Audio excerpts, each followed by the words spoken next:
So one of the things that I wanted to achieve through this channel was to be able to showcase that YouTube can be a source of brand creation for someone like me.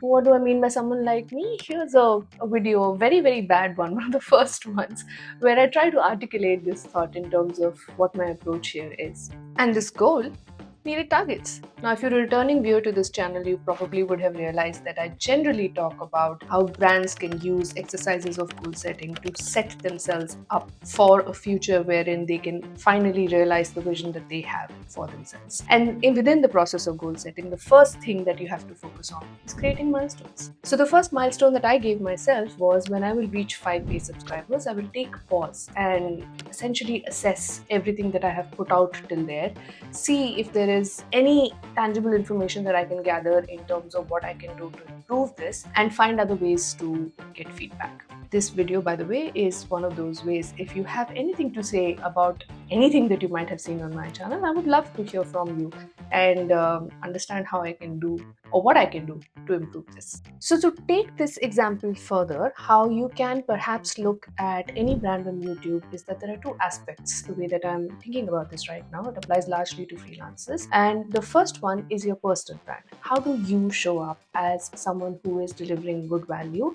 and is also spending a lot of time, energy, and effort in creating this content or creating this point of view for yourself on YouTube? How do you show up as a brand name? And the second is your professional brand. What value do you really bring to the table? Can you deliver on what is it that you're saying? Is what you deliver really of any value? Are you worth the work that you plan to do? For entrepreneurs mostly, this personal and professional brand tend to be a little bit interchangeable. I understand that. But at the same time, the act of doing business, which is how people perceive you in terms of your brand, versus the business of doing business in terms of making sure that the operations are running, making sure that whatever you have promised in terms of work needs to be delivered at a certain value to a certain person.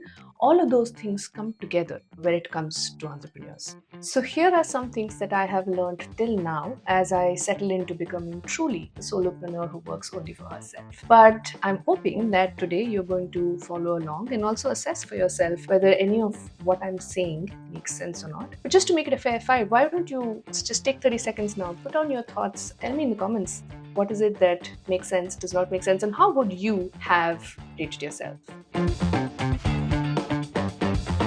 My very first lesson was don't be a coach. Now, how do you do that? If you truly be a coach, then all you are doing at most times is that you're trying to give the other person space, because that is what coaching is about. You come to a space where you are simply an observer, an outsider, and your job is to listen to what the other person is saying, assimilate it, and almost throw it back. So your opinion is not the one that counts. And so therefore, being on YouTube, if you try to be a coach and sell your coaching as such, then you are totally defeating the purpose.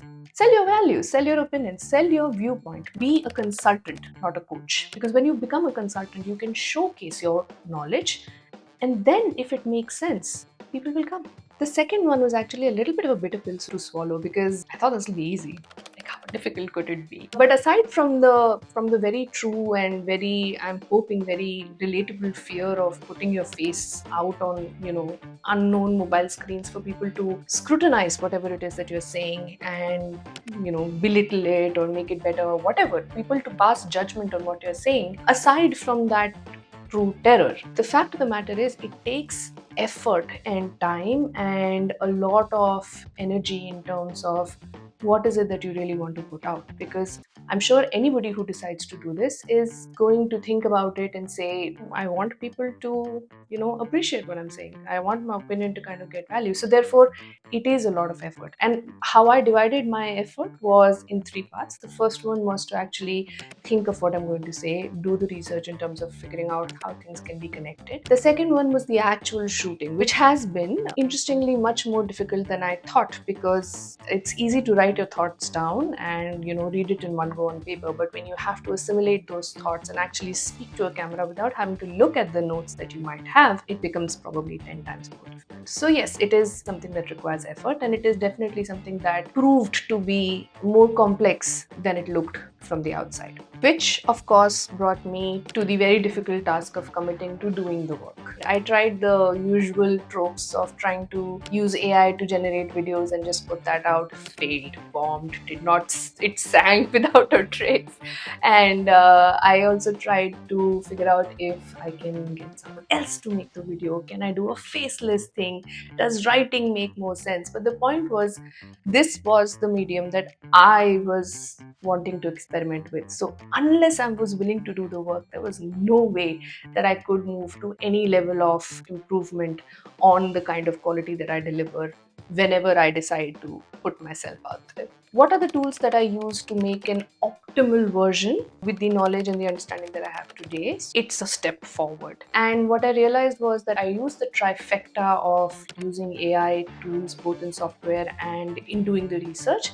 And I eventually got to a point where I decided that can I figure out an outsource editing. I went through multiple softwares. Unless it is something that interests you, I would suggest highly not to go through it. I always thought up to that point that recording would be the toughest part. Actually, editing is the toughest part because you're too close to it. It's too difficult to be ruthless about the editing and just get a product out. So therefore, it made sense to outsource that quality, and it also saved me a huge amount of bandwidth just to know that somebody else is doing it. I could then go back to doing what I did well, which is to write down my thoughts on a piece of paper, and then I can just, tell this other person who's very gratefully doing that job for me and just get it all out. The next one, which I didn't fiddle with too much, I just went with my instinct, did not overthink this one, was to define your brand. When people talk about find your niche, it's essentially to simply take a pause and say, okay, I have a lot of things that I would like to talk about, but if I really do have to do this as a job day in and day out, what are the things that I really, really want to talk about? That will help you get so much clarity, because then you're not spending a lot of time fiddling around with, oh, can I try this concept? Can I try this concept? If you make the commitment to yourself to say, this is the message, and this message will be imparted in every single video, then it becomes extremely easy to find subjects or find linkages. In fact, what I'm going to do through this video is that I have expanded this central thought and made 4 different videos outside of it, which are all linked here. And you can take a look in terms of how the central idea doesn't change, but it has now found ways to expand, elaborate, learn more, understand more. And the last one, of course, was the reason that this video actually came into play, which is that set little tiny milestones. Even though in the world of YouTube 5K is nothing, but it's something that I set out to do and I did it. It bolsters your confidence, gives you the power, most importantly, gives you the mental freedom to think of, okay, so this I can do, now what else can I do?